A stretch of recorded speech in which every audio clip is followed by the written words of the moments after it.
Hello, good evening, and welcome to our Saturday night episode of Brett's Old Time Radio Show. A huge thank you for joining me once again for our regular late night visit to those dusty studio archives of old time radio shows right here at my home in the southwest of the United Kingdom. I'm Brett, I'm your host for our Nighttime Podcast. Welcome to another episode. How you doing? You all right? It is bonkers now that it is literally so close to Christmas, isn't it?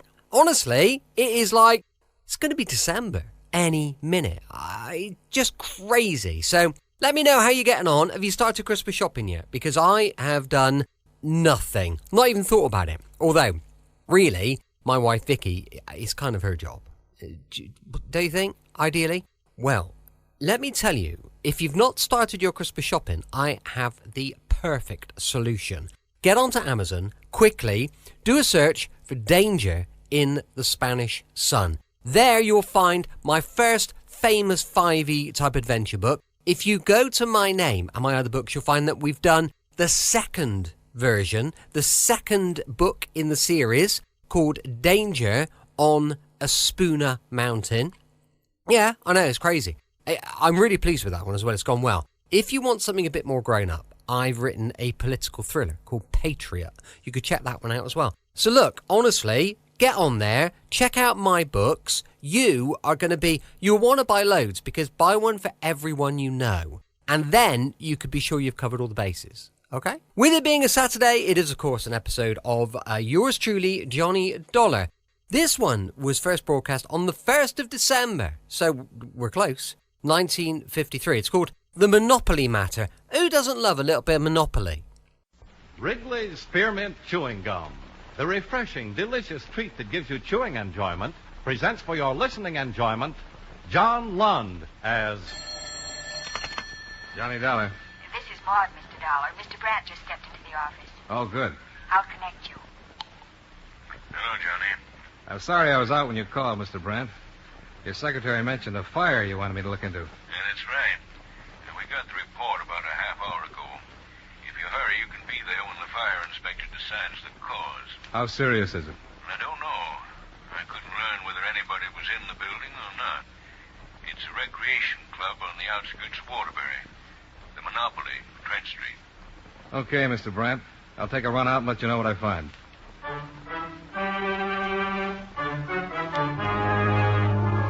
the makers of Wrigley's Spearmint Chewing Gum bring you John Lund in another adventure of the man with the action-packed expense account, America's fabulous freelance insurance investigator. Yours truly, Johnny Dollar.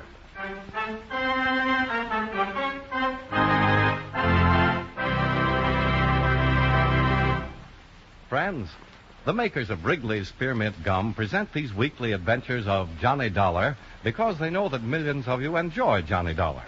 That's true of Wrigley's Spearmint Chewing Gum, too. It's enjoyed by millions, day in and day out. People find that chewing on a smooth, delicious piece of Wrigley's Spearmint Gum somehow makes time pass more pleasantly. Whether you're working, driving, shopping, or just taking things easy, that good, tasty chewing gives you enjoyment and satisfaction. So always keep a package of Wrigley's Spearmint Chewing Gum handy. And whenever you want a refreshing, delicious treat, chew a stick. You'll like it. You really will.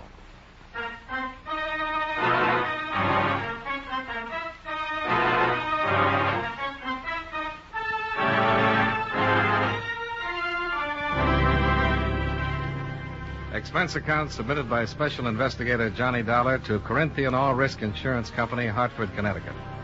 The following is an accounting of expenditures during my investigation of the Monopoly matter.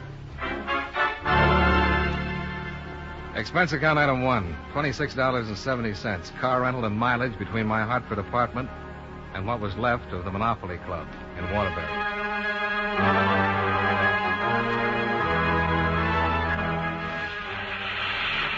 Where's Mitchell? Where's Mitchell? We need more men over here. Get Mitchell. We're losing pressure on number 3. Take the charge for number 3. Hey, you men, that wall's going. Come out of there. Get out of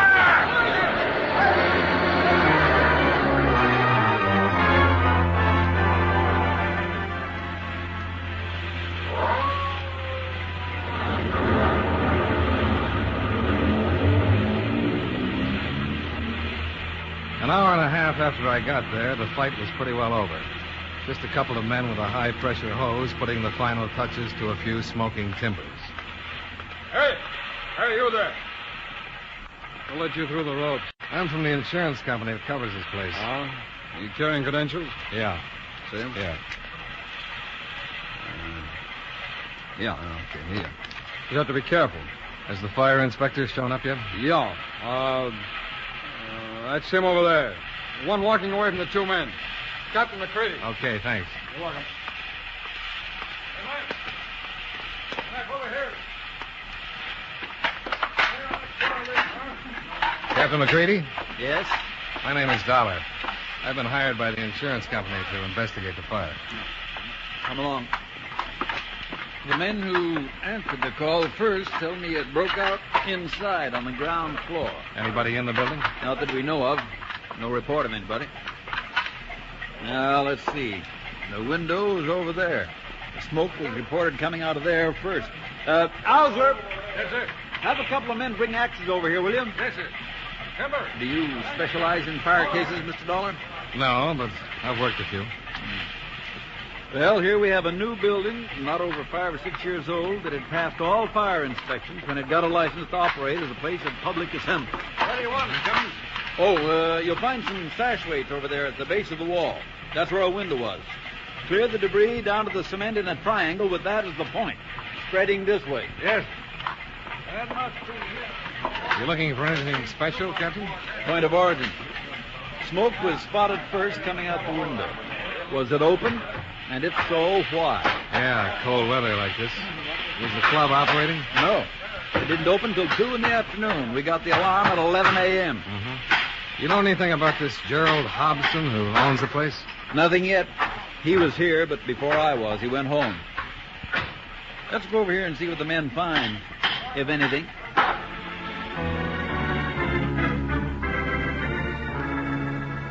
What we found pointed without a doubt to arson. Bits of broken bottles, the remnants of unburned cloth. Charred as the evidence was, the cause of the fire was fairly obvious. We used to call them Molotov cocktails. Bottles filled with gasoline or oil with a piece of cloth for a wick.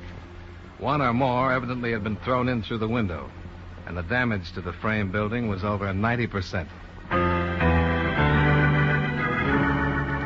The closest neighboring building was a garage almost 100 yards away. We questioned the people there, and then Captain McCready went back to his office. I looked up the owner of the Monopoly Club, Mr. Gerald Hobson.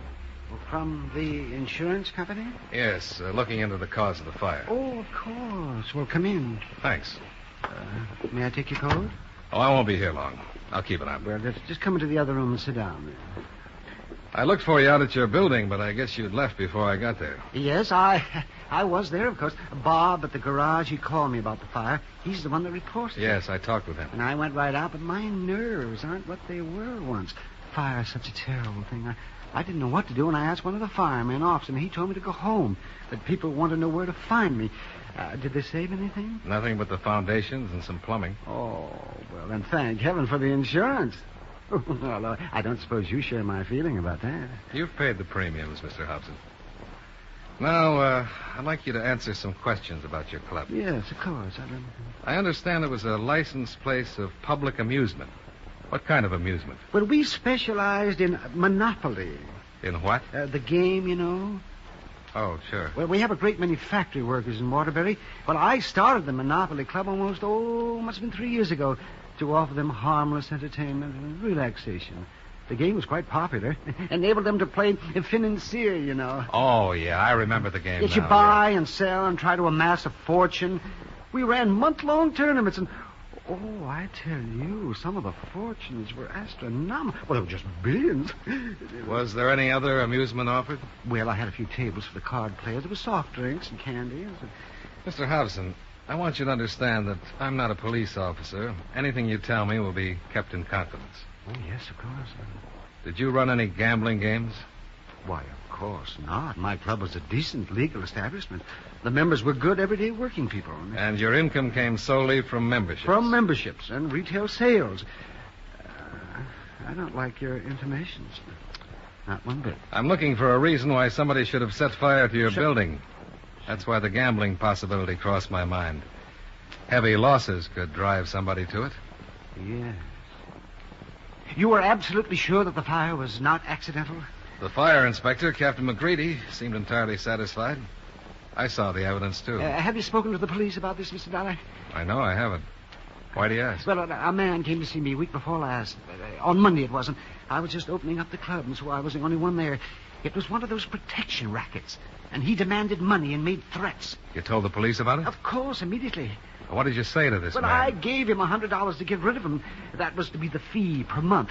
As he put it, I'd better cooperate and keep my mouth shut, or he'd put me out of business for good. Well, did the police come to see you? Yes, 2 officers came right out to the club.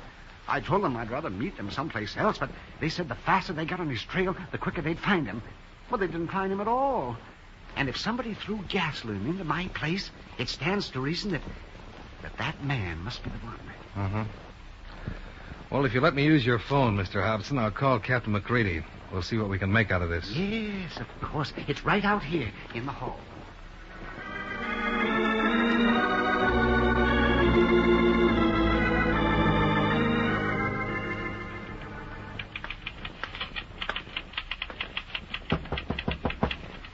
Yes?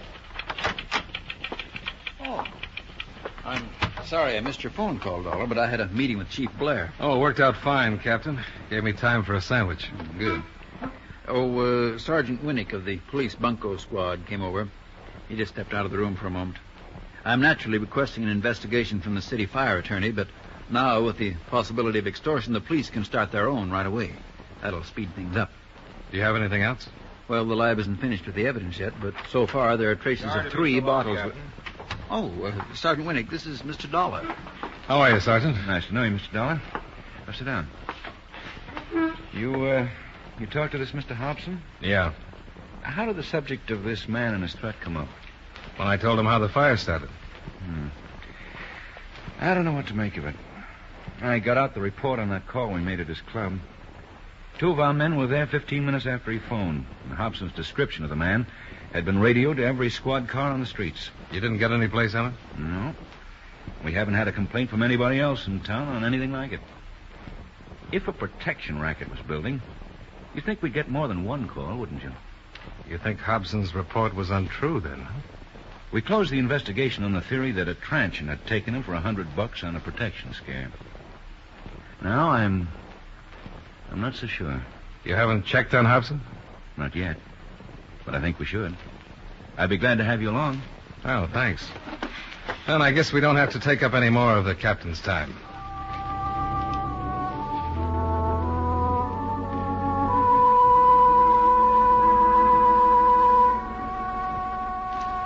Arson cases are among the toughest to crack. You're faced with the fact that the fire usually destroys the implicating evidence. But there was some evidence that the fire could not destroy. I faced Gerald Hobson with it that night. Well, it was nice of you to come back, Mr. Dollar, to trouble yourself like this. You probably won't appreciate it when you've heard me out. Was that so? Why not?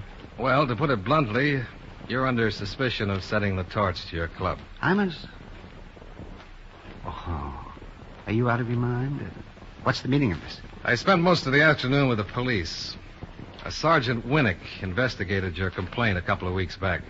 Your story of the protection threat didn't seem to hold up. Now, let me understand this. They think I was lying about that man? Oh, I don't think they'd say so. But they do, huh? Then why aren't they here? Because they're a lot more cautious than I am. Maybe I'm overstepping my bounds by coming, but I like to have things out in the open. I want to show you what's stacked up against you if you try to press a claim against the insurance company. Oh, yes, of course. I'd forgotten your sole interest is in saving your company's money. Oh, yes, by hook or crook. I'll be your best witness if the situation clears up in your favor. But I did some snooping. I looked into some of your financial affairs. Get out of here! Sure. This is your castle, Mr. Hobson. This kind of privacy I have no right to invade. But the fact that $18,000 would save your financial neck is not private information anymore.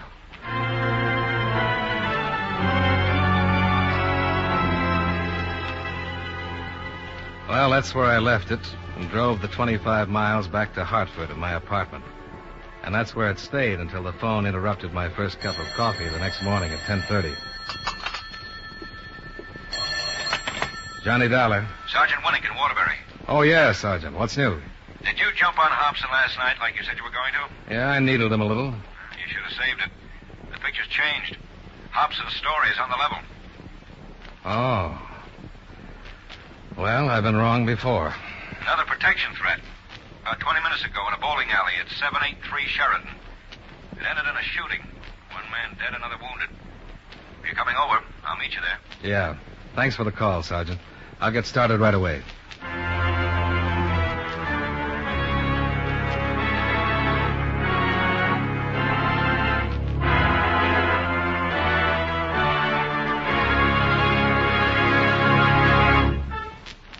Friends, Wrigley's Spearmint Chewing Gum is a refreshing, delicious treat you can enjoy just about any time.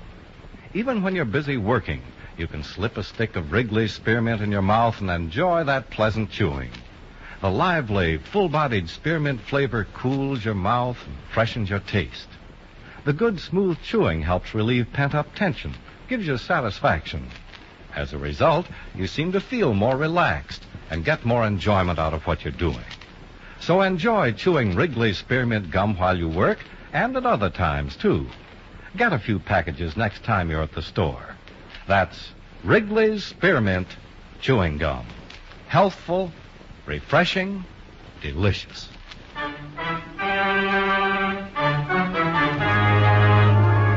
And now, with our star, John Lund, we bring you the second act of Yours Truly, Johnny Dollar.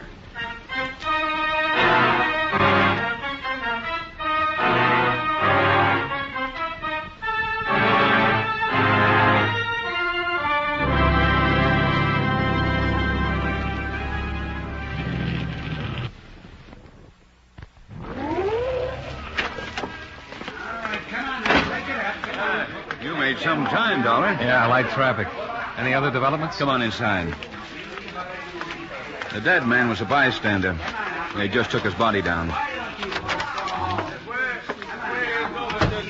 The old-timer over there is Con Robleski. He owns the place. He shot one of the toughs. He's pretty upset. There were two of them? Yeah. The other one made a run. You know me for a long time. No, look. I am good man. Where is Officer Dubek? You don't have anything to worry about, Mr. Robleski. Who? Who is this? He's not a policeman. He's Mr. Dollar, a friend of mine. I'm sorry to hear about your trouble, Mr. Robleski. So much trouble in the world. Why there be this in my city? But I have right. I shoot this man, but I don't do wrong. Yeah, that's what I understand. They were threatening you, weren't they? They say I am foreigner. They say I pay them to work in my city. I say no. He say he fix my place like he fix some other. The Monopoly Club? Was that the name? Yes, I do not know this place, I tell him. They say, you stupid old man, you get burned down. Then my friend Carl come in. He say loud, what is? He knew something was wrong. He see me mad. They turn to him. I open drawer for gun. Carl come close to fight. Then this other, he has gun. And he shoot Carl. Then this other, he turn to me, and I shoot. But the one that shot Carl got away. He run. Now they say Carl is dead for trying to help me. It's wrong, my friend, to be dead. Why this be? This be good world. Why so much trouble for people? Oh, why? That's about Too it, fella. much trouble for good Yeah. world. Why I take it they came in while he was opening up. Yeah, that's right. He was alone, just about like Hobson's club. The wounded man, was he conscious? Yeah, suffering from shock. So he wasn't worth anything. According to his wallet, he's Paul Lona, with an address in Chicago. 21 years old. Anybody spot the other one? A newsboy across the street saw him come out and run south. Not much of a description, but it fit what Robleski gave us. Roads and railways ought to be covered by now. Yeah, they were stopping cars when I came in. Yeah, Lieutenant Glass is in charge. The old warhorse can get things done in a hurry if he feels like it. I better get that car out of the middle of the street. Yeah. Loner's over at Central Emergency Hospital. We might as well go over there and wait till he can make a statement.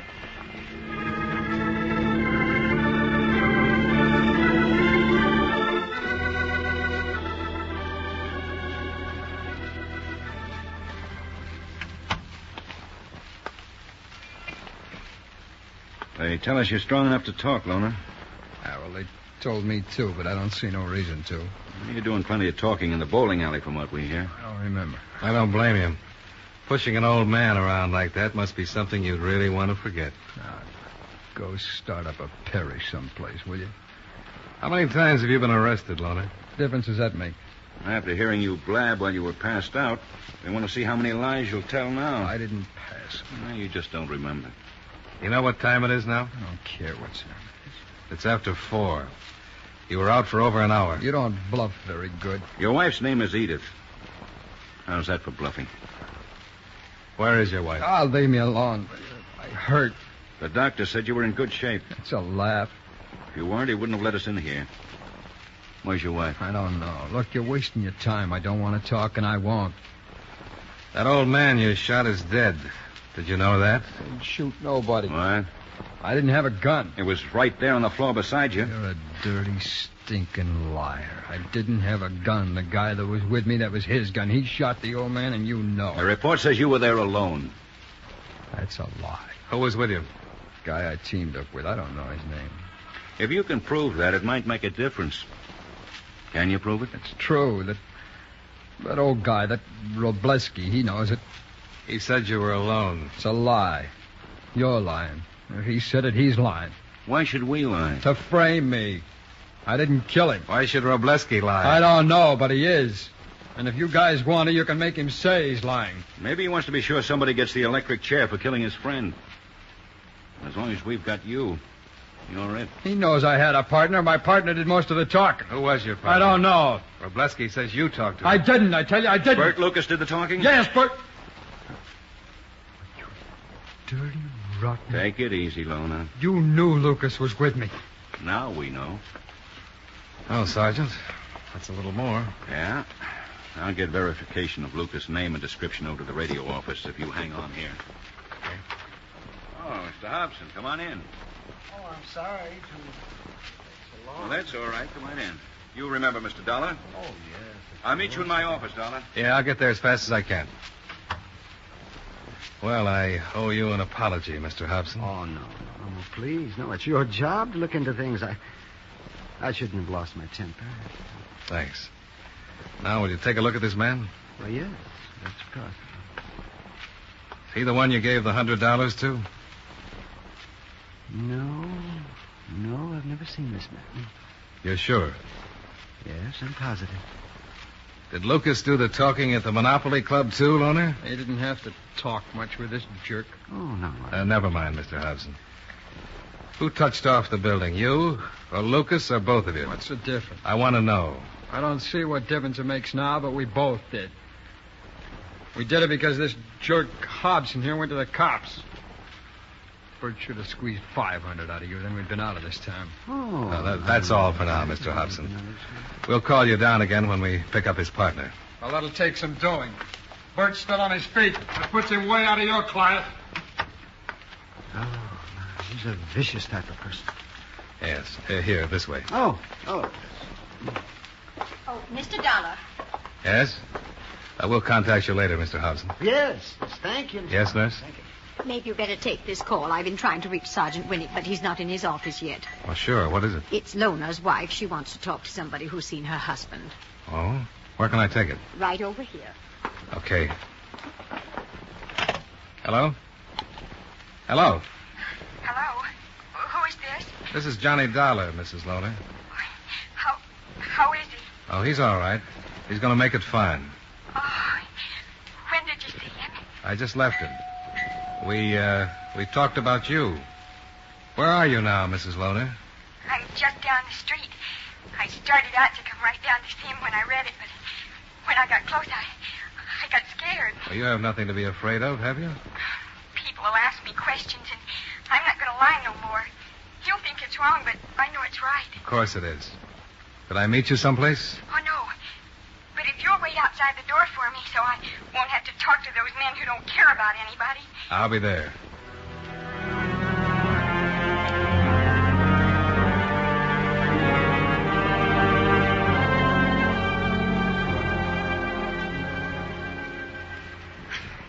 I'm so mixed up, Mr. Dollar. I don't know what I'm thinking. But I always knew that something as bad as this was going to happen. I always knew when it happened, I'd have to do something. The fellow who was with him is named Bert Lucas. Yeah, we learned that. The police here phoned the police in Chicago and learned about him and about you. And about how you and your husband left. They weren't sure Bert Lucas was here, but we found out from your husband. I know where Bert Lucas is hiding. Where? I can't tell you by streets and roads, but in a car I could tell you how to drive there. How can you be sure he's there? He came by where we live after he got away from that trouble this morning. He didn't know Paul was hit. He said him and Paul got separated, and he was going out to that place that got burned down. The Monopoly Club? I'm killing him when I tell you this. Not necessarily, Mrs. Lona. Oh, yes, I am. He knows he killed that man. He told me so. He said he'd never give himself up, but I don't care. He's in a cellar out there. That's where he is. He was going to wait till dark, but he's in a cellar out there.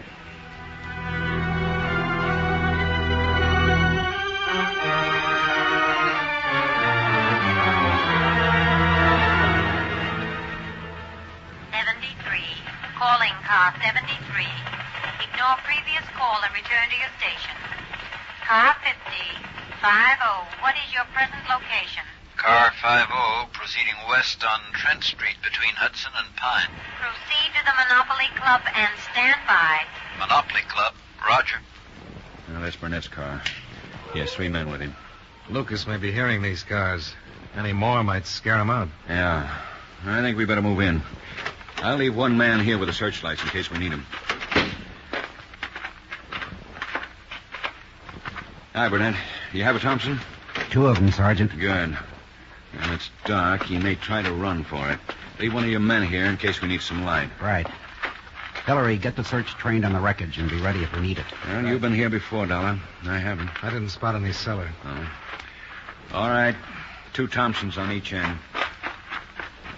And we'll move straight in. Quickly until we get to the wreckage. He's armed.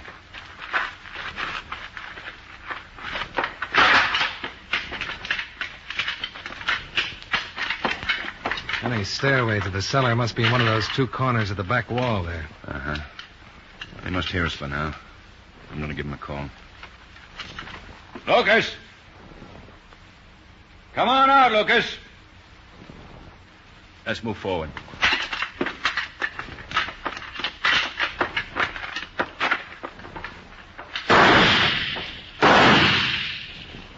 He hit one of your men. Get down. Get down, Burnett. Really, he's hit, Sergeant. How bad? We. In the stomach, Sergeant. He's passed out. I saw the muzzle flashes, Sergeant. Back there.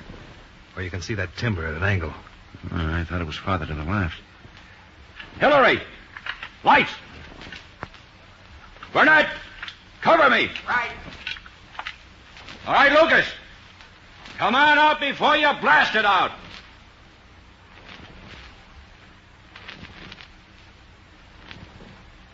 He won't come out, Sergeant. He's in too deep to... There he goes. Lucas, stop! You'll lose him. Burnett, stop him!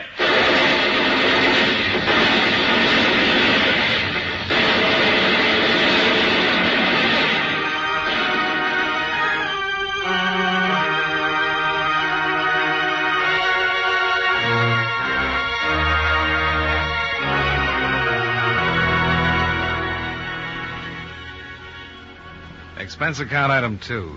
$35.50. Miscellaneous. Food, extra mileage, etc., etc. Expense account total, $62.20. Yours truly, Johnny Dollar.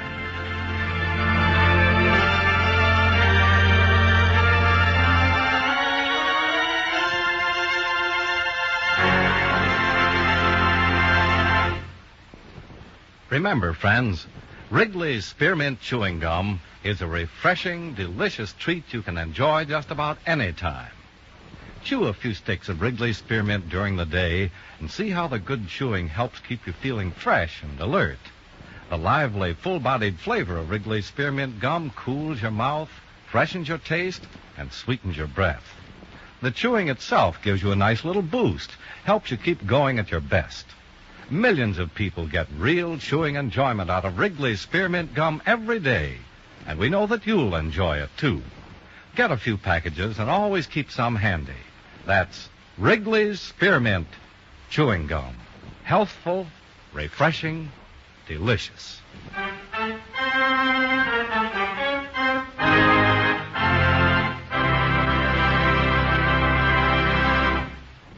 Yours truly, Johnny Dollar, brought to you by Wrigley's Spearmint Chewing Gum, stars John Lund in the title role and was written by Gil Dowd with music by Eddie Dunstetter. Featured in tonight's cast were Sammy Hill, Bill Johnstone, Stacey Harris, Parley Bear, Herb Butterfield, Howard McNear, Joe Duvall, and Jeanette Nolan. Yours truly, Johnny Dollar, is produced and directed by Jaime Del Valle.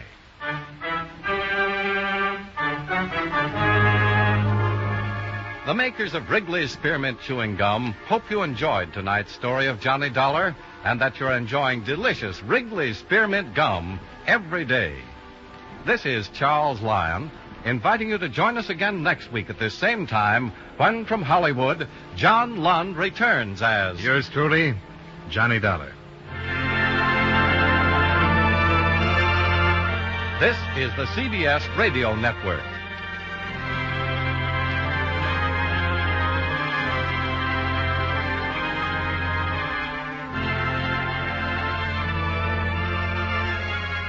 Welcome back. Hope you enjoyed our latest adventure with insurance investigator Johnny Dollar. Don't forget, we'll be back tomorrow with The Man Called X, going live at 5 p.m. UK time. Thanks for listening. I'll be with you 7 days a week, each and every week. Honestly, you can't avoid me. I'll see you tomorrow on Brett's Old Time Radio Show. Love you. Bye.